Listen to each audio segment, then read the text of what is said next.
This is what I'm talking about right here. This is a good campsite. And so I just came up to this spot and it's genuinely making me nervous, and it's a flat road. It's just, look at how easy that crumbles.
What's going on, guys? Welcome back to my YouTube channel.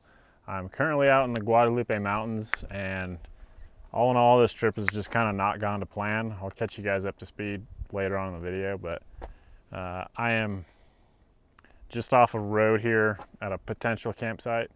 Not really sure if I want to stay here or not. I kind of want to go somewhere where I can get some cell service so I can try and make a plan for tomorrow, because I'm trying to get some good video out here, but it's just not been going well. So this is a good spot, but I think I'm gonna move out of here, hop back on the main road, and see if I can find something better.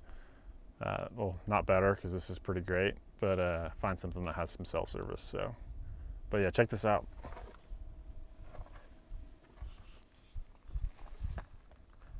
I'm just in a valley right now, kind of surrounded by these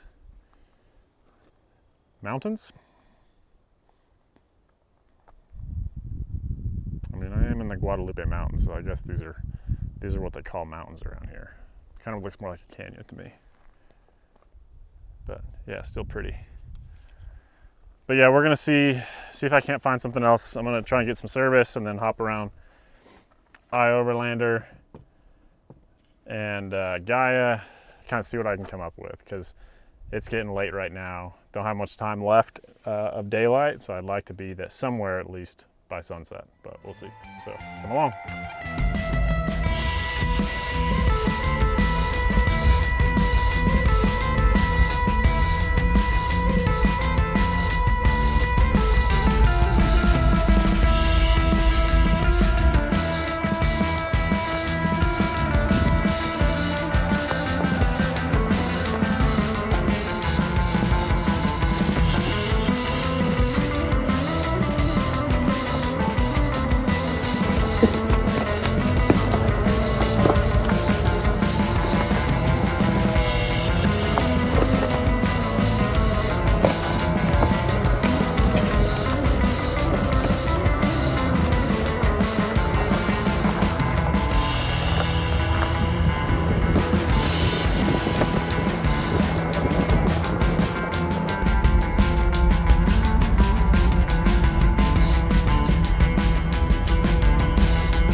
this will do?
Well, good morning.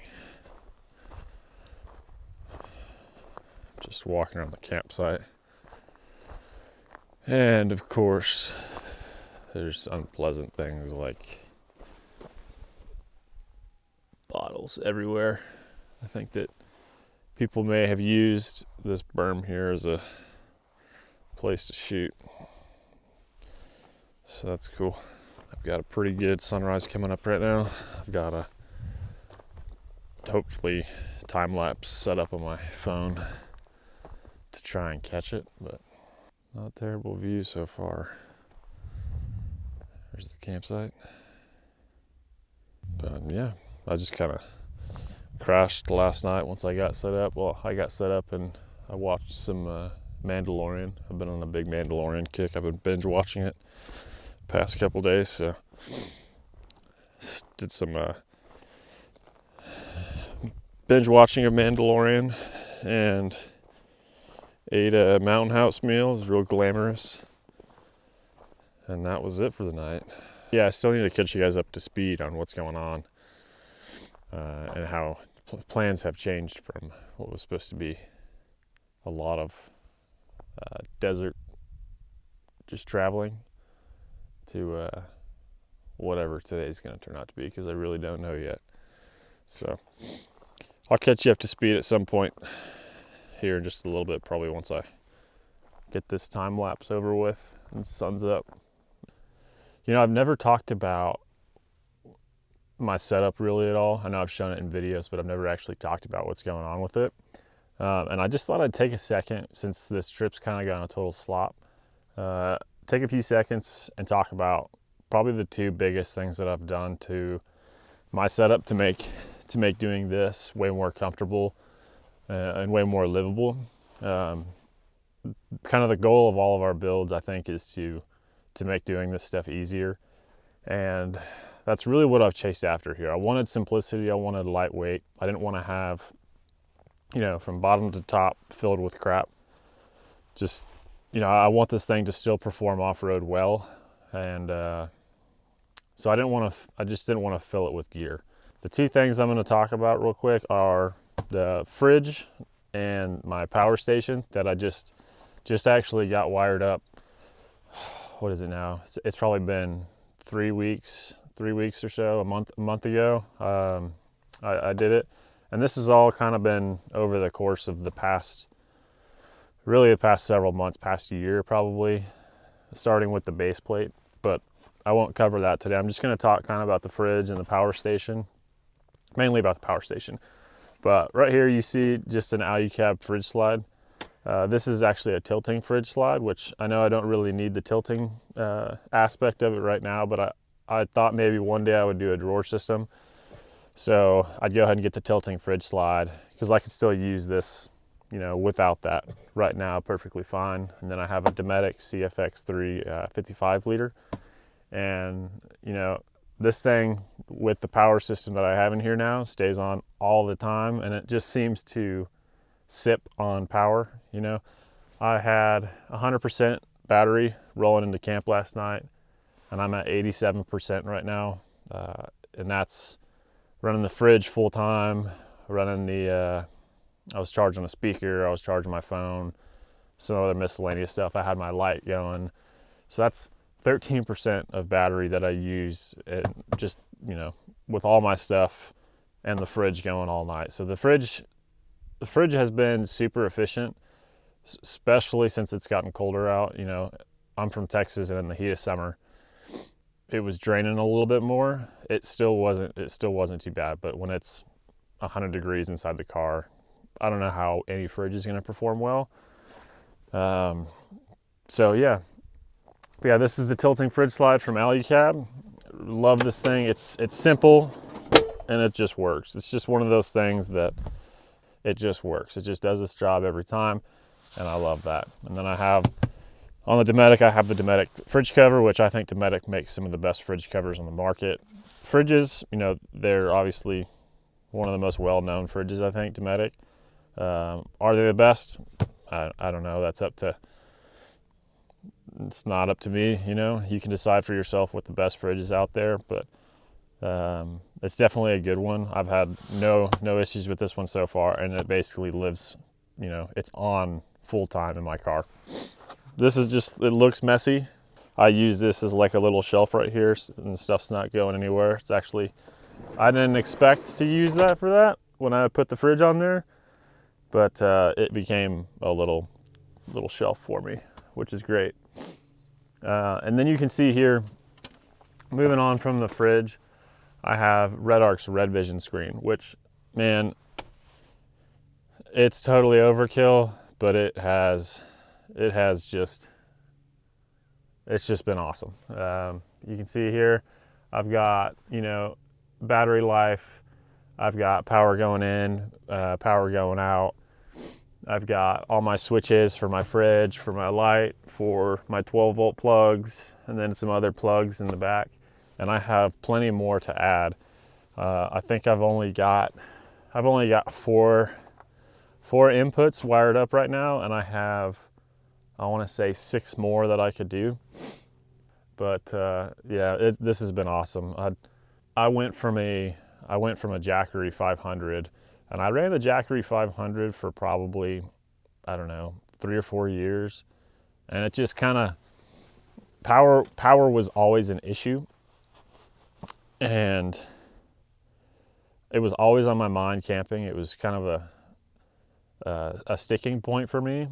And, you know, running the wire from the cigarette plug up front to the back to the Jackery, and then plugging the fridge into the Jackery in the back seat.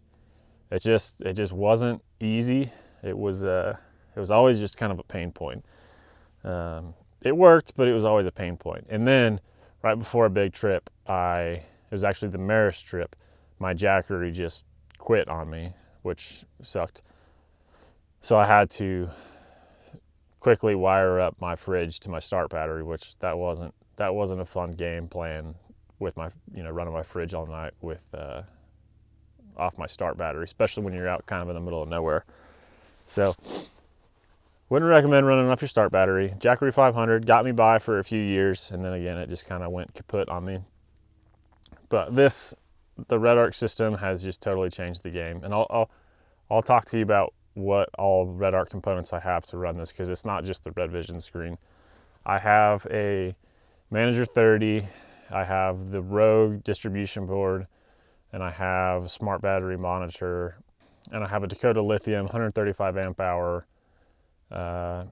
lithium battery, and it's got an internal heater, which means that I can run that lithium down to temperatures in the, you know, minus 22 degrees is what it says it's rated for.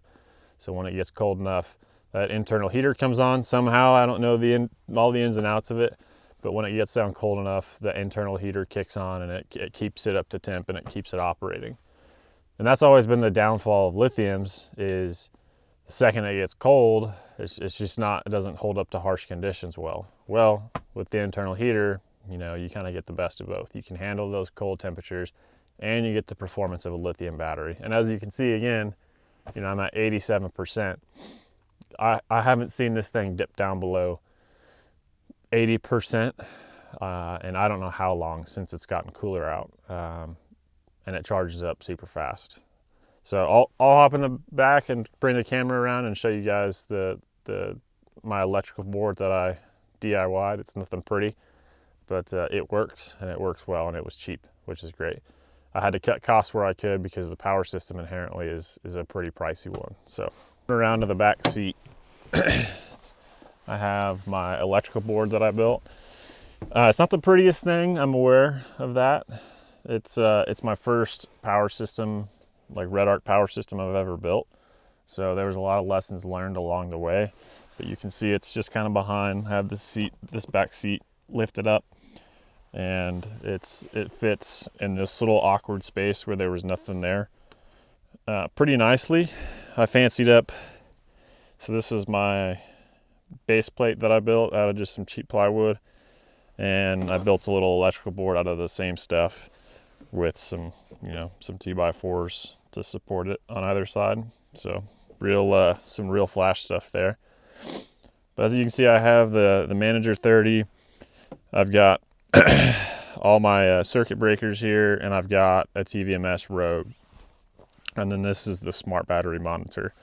So this is my Manager 30. It's my battery charger. So it charges. I've got wire running from my start battery to the Manager 30. So it charges off the start battery. It detects voltage when you turn the vehicle on. So it kicks on when the car's on. It kicks off when the vehicle turns off. I've also got a solar input on the back of my electrical board here. So if I ever want to run solar, it's already pre-wired for solar. So I just can basically whatever solar panel I want to bring out, I just plug up to a SB50 on the back of the board, and it's good to go. This is my SurePower charger right here, and that just runs to the back, and I've got SurePower charging. So pretty much wherever I go, I can charge off the alternator, or the start battery, I can charge off solar, and I can charge off SurePower. So that has been awesome having that, having all those means of charging. I got my circuit breakers just to be able to, switch everything off in a pinch if I need to. My TVMS Rogue, which for those that aren't familiar, this is what gives me the switching capabilities. So, I've got all my accessories wired up to my Rogue, and that communicates with the Red Vision screen so that I can, just push the button, power at the push of a button essentially. So this is my smart battery monitor.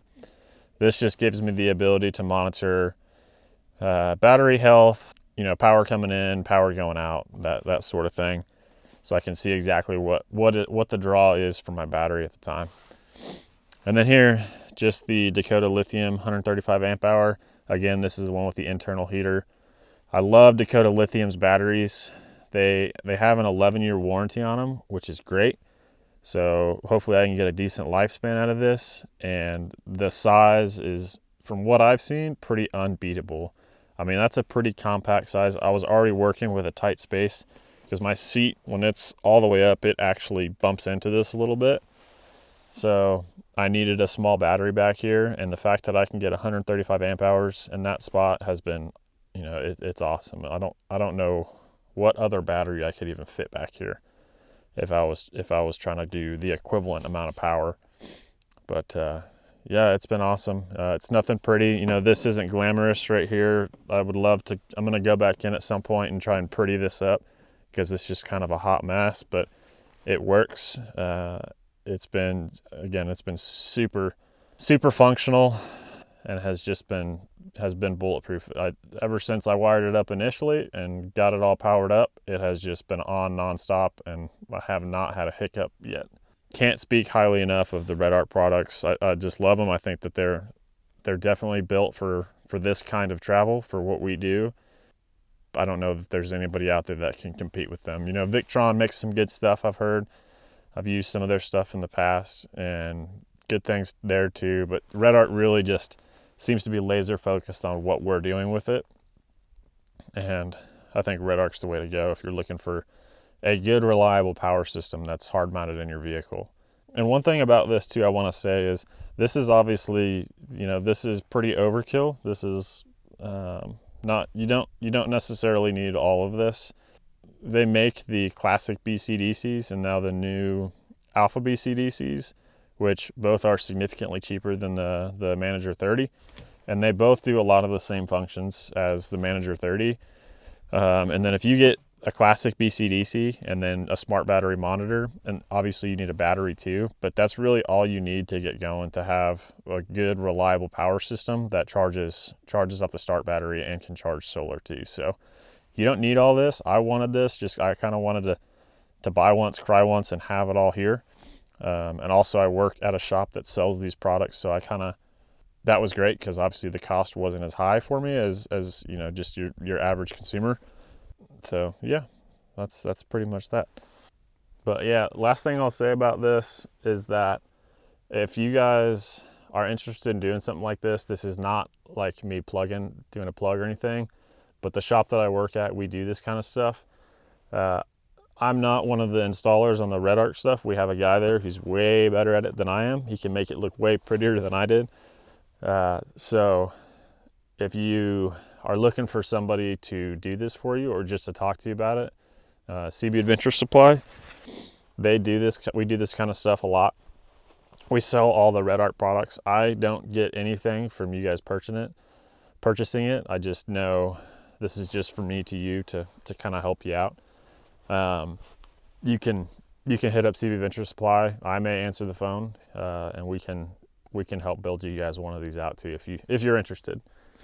But I know the ins and outs. I know it well enough that I can talk it and kind of help decide like what certain people need. And I obviously know enough to install it myself. I don't know enough to make it look super pretty, clearly. And yeah, if you guys ever wanting to do something like that or any of this stuff, like CB Adventure Supply, we do it. So you can call us and we can help you out. But yeah, shameless plug. Again, I don't make any, I'm not like, I don't make anything off of sales or anything like that. Just a normal employee. So let us know, give us a call if you guys are interested in stuff like this, and we can definitely talk you through it. But that's my shameless plug.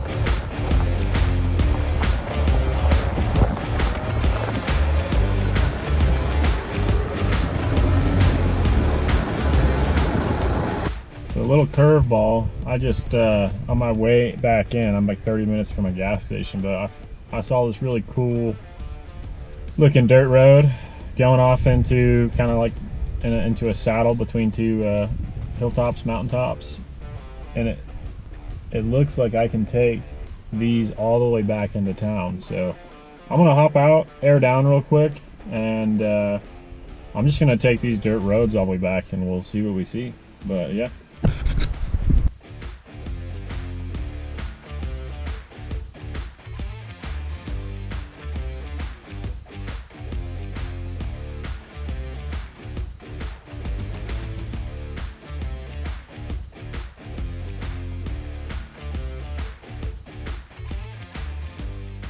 So I figure it's about time I explain what I'm talking about when I say this trip's been a total slop.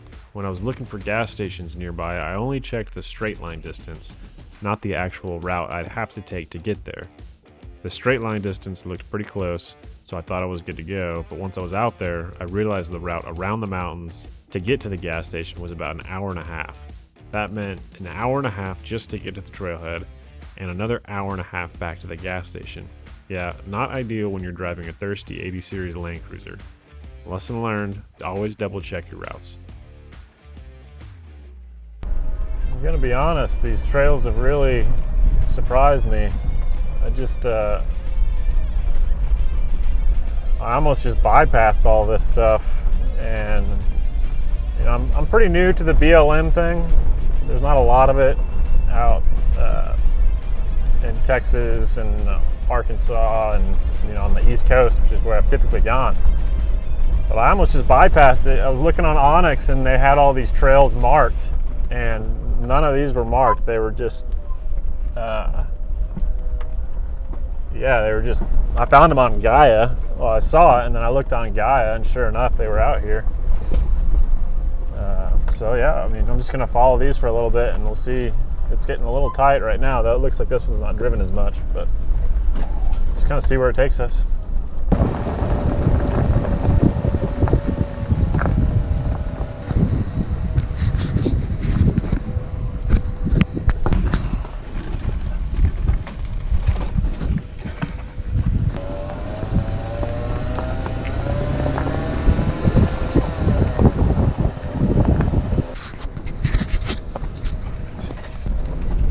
Look at all this cactus.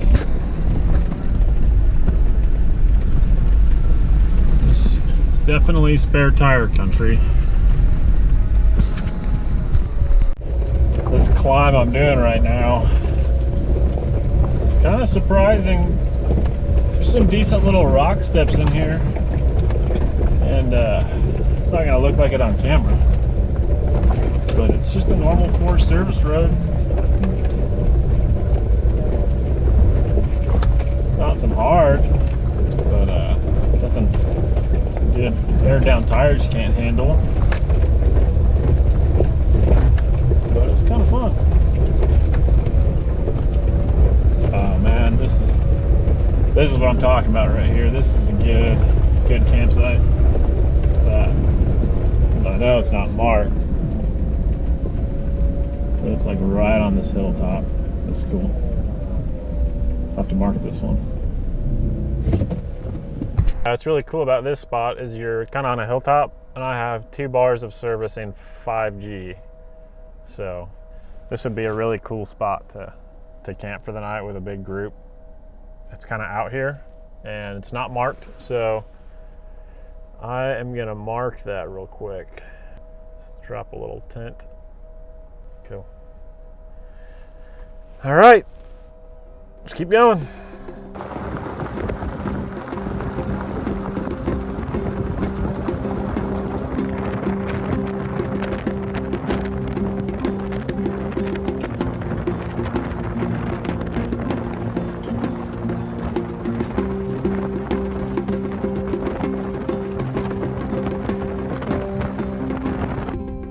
Stopped at this overlook.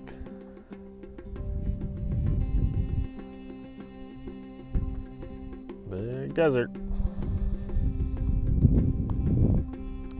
So this is the Forest Service road I'm just traveling down, and it's basically hand-railing the road that I would be taking back to town, but with a little bit better of a view.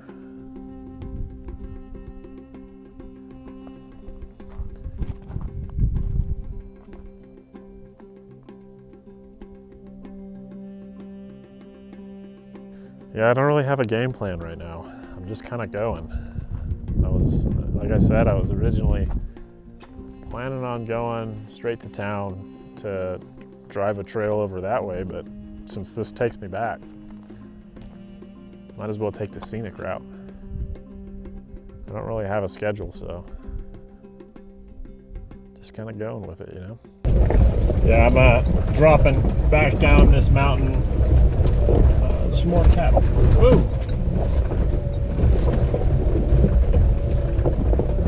They're all hanging out of here. Don't mind me.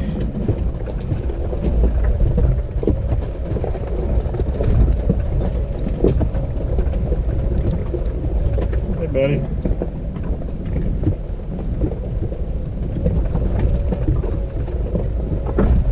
Just in 4 low gear, trying to not be super heavy on the brakes. It's kind of, at a certain point, it's kind of on a, can't really avoid it.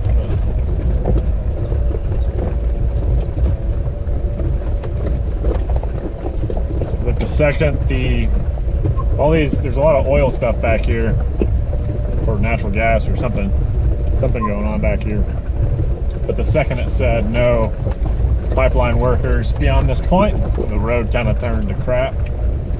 But no big deal.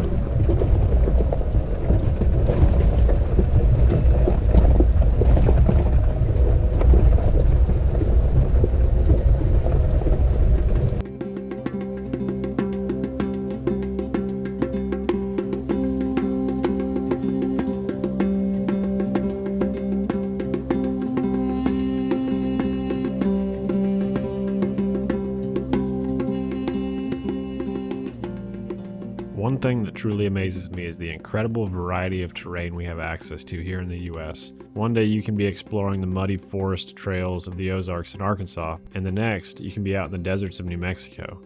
The diversity is just mind-blowing. Each place has its own unique challenges and beauty, whether it's river crossings in the Ozarks or rocky climbs in the wide open desert. It makes off-roading here so special to me. There's always something new to explore, and every trip feels like a completely different adventure.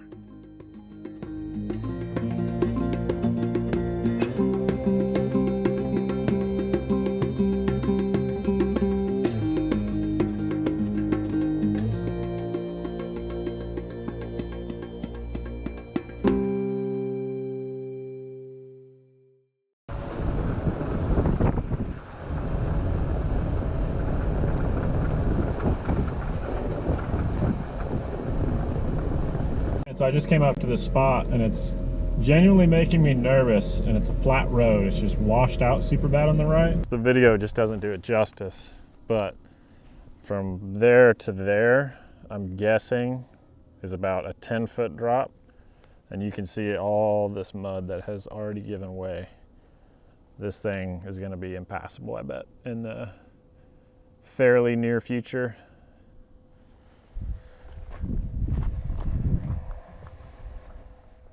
Yeah, look at how easy that crumbles. Scary. So I'm gonna go as far left as I can here. Sacrifice my paint. Just hope.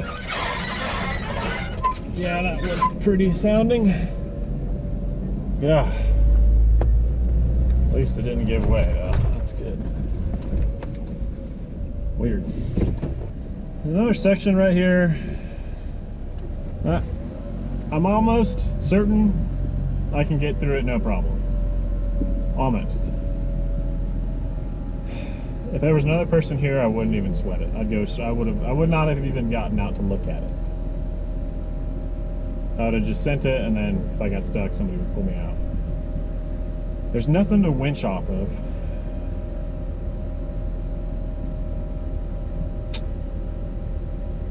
Well,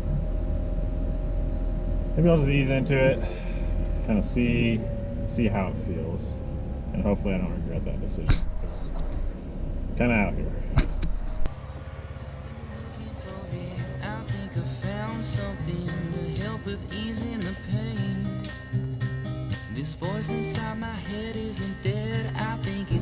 Alright, point of no return.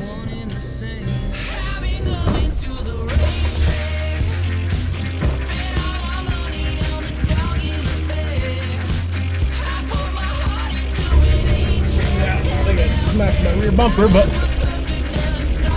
through. Nice. So I think this spot right here is going to be my lunch spot. And this is also going to be where I end the video, guys. I don't have a whole lot planned after this. Just tried to make the best of it. Best of kind of poor planning. A little bit of trail here and there. Some good camping. Some good desert views. Really, you know, as bad as it started out, you know, having to getting stuck in a hotel for a night and wait for a park to come in. It turned out pretty good. You know, it's really pretty out here. There's a lot to explore, that's for sure. There's seems to be hundreds and hundreds, you know, maybe thousands of miles of dirt road and BLM land just in South New Mexico that, if properly equipped and with a little bit better planning than what I did, you could really tap into. So bring fuel, extra fuel if you can, extra Jerry's. But yeah, it's been cool. I hope you guys enjoyed the video. Thanks for watching.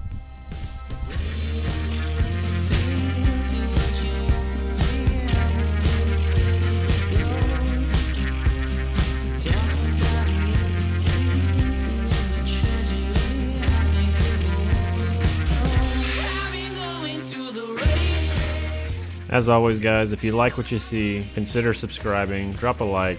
I'd greatly appreciate the support. If there's anything you think I can improve on, drop a comment. I always try to respond to the comments I do get. Anyways, thanks again for watching.